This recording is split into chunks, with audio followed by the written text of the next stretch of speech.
सूत्र 229. विलसन्ति महाभोगैर्विशन्ति गिरिगौहरान् निरस्तकल्पनाधीरा अबद्धा मुक्तबुद्धयः.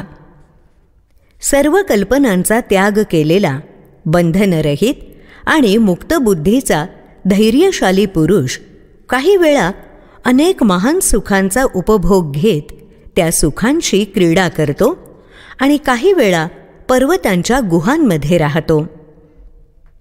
नाथ सांगतात, ज्ञानी पुरुष सर्व प्रकारच्या इच्छा, वासना, आसक्ती यांच्यापासून मुक्त झालेला असतो.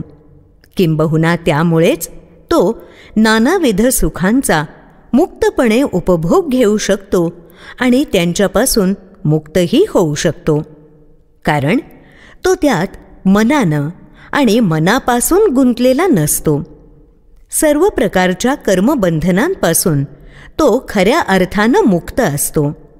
सुखदुःखांचा भोग आणि उपभोग तो साक्षीभावानं घेतो, जणू एखाद्या नाटकात भूमिका करत आहे.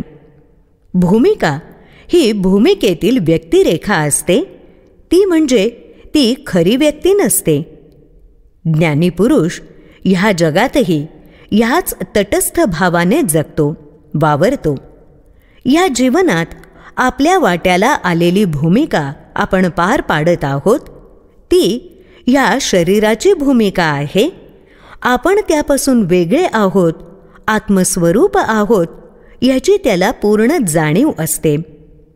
त्यामुळे तो साक्षी भावानं त्यात लिप्त न होता सर्व सुखदुःखांचा स्वीकार करत जातो.